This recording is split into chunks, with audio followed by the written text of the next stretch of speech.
Hello students, Indian air force यानी भारतीय वायुसेना के लिए भर्ती की प्रक्रिया शुरू हो गई है और यहाँ पे हम पूरी एलिजिबिलिटी देखेंगे, पूरी क्राइटेरिया देखेंगे, कौन कौन से लोग इसको अप्लाई कर सकते हैं। यहाँ पे आपको दिख रहा होगा, थोड़ा सा मैं जूम करके आप सभी को दिखा दूँ, अग्निवीर वायु इनटेक 122 और यहाँ पे आपको दिख रहा होगा ऑनलाइन रजिस्ट्रेशन डेट फ्रॉम 24 जून यानी 24 जून से अप्लाई होगा 2022 से टू 5 जुलाई 2022। 24 जून से लेकर के और 5 जुलाई के बीच आपका रजिस्ट्रेशन होगा। ऑनलाइन एग्जाम डेट कब है? 24 जुलाई 2022 को। अब यहाँ पे क्राइटेरिया कुछ देख लेते हैं। इंपॉर्टेंट नोटिफिकेशन जो है यहाँ पे क्वेश्चन में आपको दिख रहा होगा कि ये भर्ती मतलब किसी तरीके के फेक तरीके से, ये नहीं कोई कहे कि आपसे कि हाँ पैसा दे दीजिए हम आपका भर्ती करा देंगे, इस तरीके से नहीं होगा। यहाँ पे इस तरीके के एजेंट से आप बचे रहेंगे। यहाँ पे देखिए ये इंपॉर्टेंट लिंक वगैरह दी हुई है, अगर आप टेलीग्राम पे होंगे तो ये लिंक भी मिल जाएगी कैसे आपको ऑनलाइन करना है। यहाँ पे मेन पॉइंट देखिए, चौथा पॉइंट है following documents are to be uploaded as applicable to respective candidates, यानी कि जब आप फॉर्म ऑनलाइन करेंगे तो कौन कौन से आपके प्रूफ लगेंगे, कौन कौन से आपके एप्लीकेबल डॉक्यूमेंट्स लगेंगे। यहाँ पे देखिए class 10th matriculation passing certificate यानी क्लास 10th का जो आपका मार्कशीट होता है वो तो लगेगा ही।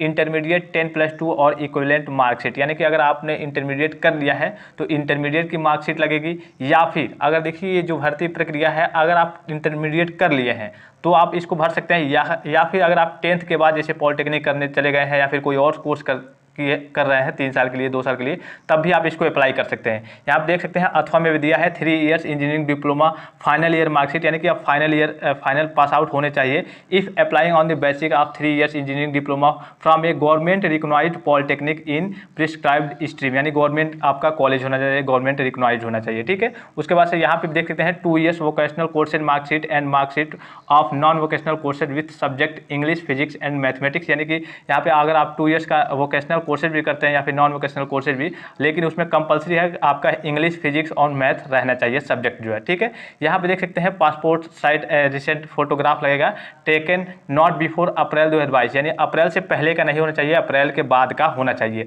10 KB से 50 KB तक साइज इसका रहना चाहिए। एक बात यहाँ पे ध्यान रखने वाली है, जो आप फोटो खिंचवाएंगे जब, तो आपके चेस्ट यानी छाती पे आपको क्या रहना चाहिए, वहाँ पे आपको आपका अपना डेट ऑफ बर्थ ब्लैक, यहाँ पे दिख रहा होगा ब्लैक स्लेट से in front of chest with name and date of birth, अपने चेस्ट पे नेम और डेट ऑफ बर्थ लिख के तब फोटो खिंचवाना है। और सिख जो है तो है सिख मतलब जाति के कैटेगरी के, उनके लिए पगड़ी वगैरह मतलब वो पगड़ी लगवा करके, पगड़ी में कोई दिक्कत नहीं है, उस पर भी फोटो खिंचवा सकते हैं। यहाँ पे पूरी दी हुई है कि लेफ्ट थंब इंप्रेशन लगेगा, कैंडिडेट सिग्नेचर लगेगा और कैंडिडेट का पेरेंट सिग्नेचर लगेगा यदि 18 साल से उसकी आयु कम है तो। यहाँ पे देखिए एग्जामिनेशन फीस सभी के लिए समान है, यहाँ पे 250 रुपये एग्जामिनेशन फीस है। और यहाँ पे छठा ऑप्शन देखिए, candidate must have his valid email ID and mobile number for successful online registration, यानी रजिस्ट्रेशन के लिए आपके पास एक ईमेल आईडी और एक मोबाइल नंबर होना चाहिए, ये दोनों कंपलसरी है। और आधार कार्ड भी आपके पास होना चाहिए। उसके बाद यहाँ पर देखिए candidates from Jammu and Kashmir, Assam and Meghalaya are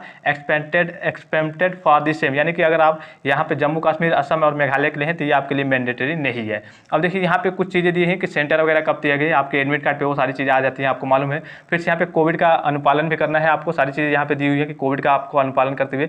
criteria देख लेते हैं, यहाँ पे क्राइटेरिया देख सकते हैं। यहाँ पे डेट ऑफ बर्थ आपको मतलब डेट ऑफ बर्थ कितना होना चाहिए, 29 दिसंबर 1999 से 29 जून 2005 आपका डेट ऑफ बर्थ इसके बीच होना चाहिए। या फिर अगर आपका डेट ऑफ बर्थ 29 दिसंबर 1999 भी है तब भी आपका हो जाएगा, और 29 जून 2005 के बीच है या फिर ये जो डेट दिया है ये भी हो तब भी आपका हो जाएगा। देखिए बोथ डेट इंक्लूसिव, यानी कि ये भी दोनों डेट इसमें मिक्सअप हैं, आर एलिजिबल टू अप्लाई। अगर आपका डेट ऑफ बर्थ 29 दिसंबर 1999 भी है तब भी आप अप्लाई कर सकते हैं, यानी दोनों डेट भी इसमें एलिजिबल है, इसके लिए भी एलिजिबल है अगर आपका ये भी डेट है तो। उसके बाद से एजुकेशनल क्वालिफिकेशन देख लेते हैं कि आपका भी मैंने बताया कि 10+2 यानी इंटरमीडिएट कर लिए हैं, लेकिन मैथ, फिजिक्स और इंग्लिश तीनों सब्जेक्ट कंपलसरी है। मैथ आपका रहना चाहिए, ये नहीं कि अगर आप बायो से हैं तब आप इसको अप्लाई नहीं कर सकते हैं। मैथ, फिजिक्स और इंग्लिश में कंपलसरी, सभी में तो 50% मार्क्स चाहिए ही, लेकिन अलग से अगर आपका इंग्लिश सब्जेक्ट में कम से कम, जैसे कि होता है ना कभी बच्चों का 45 नंबर एक सब्जेक्ट में आ जाता है, कम आ जाता है, लेकिन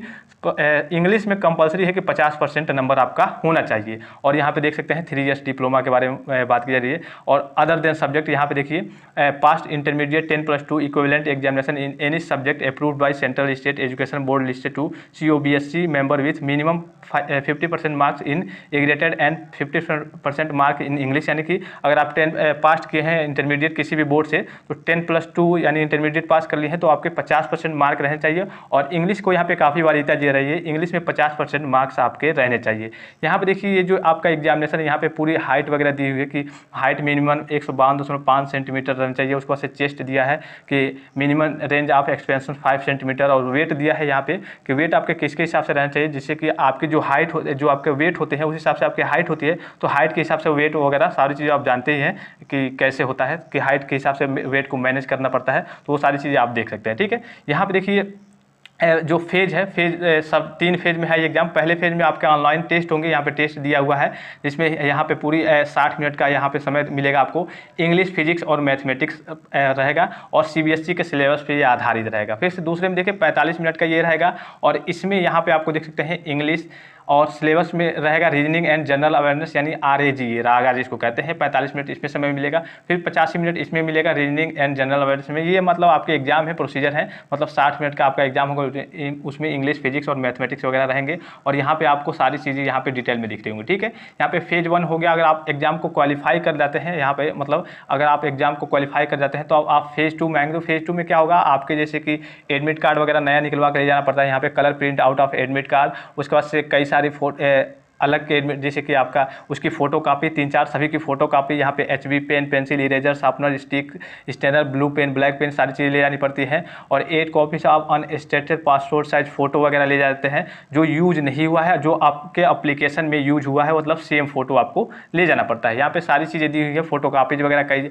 चीज़ों की, मतलब हर एक की लगभग 3-4-5 आपको फ़ोटो कापी वगैरह ले जानी पड़ती है। उसके बाद से आप सारी चीज़ें जब इसके लिए एलिजिबल हो जाएंगे तो फेज़ 3 आएगा। यहाँ पे आपका फिटनेस भी देखा जाएगा उस बीच फेज़ 2 में कि हाँ आपका फिजिकल फिटनेस में क्या होता है, आपके 1.6 किलोमीटर की दौड़ होगी, वो भी आपके लगभग 6.5 मिनट में। यहाँ पे 6 मिनट 30 सेकंड में आपको दौड़ पूरा करना होगा। 10 पुशअप्स होंगे, 10 सिटअप्स होंगे एंड 20 स्क्वाट्स होंगे। ये सारी चीज़ें आप जानते हैं, तो ये तो बेसिक चीज़ें हैं। यहाँ पे अगर इसमें भी आप क्वालिफाई कर जाते हैं तो फेज़ 3 में आपका क्या होगा, मेडिकल टेस्ट वगैरह होंगे। यहाँ पे आप सारी चीज़ें देख सकते हैं कि जब मेडिकल टेस्ट होंगे तो मेडिकल टेस्ट में ब्लड जाँच किया जाता है, एक्सरे, यूरिन वगैरह सारी चीज़ें, शुगर जाँच, मतलब आप मेडिकल के बारे में सारी चीज़ें जानते हैं यहाँ पे। उसके बाद से सैलरी वगैरह की बात कर लेते हैं कि सैलरी कितनी है। आपका फर्स्ट ईयर में, मतलब फर्स्ट ईयर में अगर आप ज्वाइनिंग करते हैं तो 30,000 से लेकर के 30,000 सैलरी रहेगी। 21,000 आपको मिलेगा, और 9,000 जो आपके फंड वगैरह में जाते हैं, जो बाद में आपका 5-5 लाख करके 10 लाख रुपये मिलेंगे। ठीक है, तो आपको टोटल 10 लाख रुपये जब आप रिटायर होंगे तो टोटल 10 लाख यहाँ पे देख सकते हैं अप्रॉक्सीमेटली RS 10.04 लाख एज सेवा निधि पैकेज, मतलब सेवा निधि पैकेज में आपको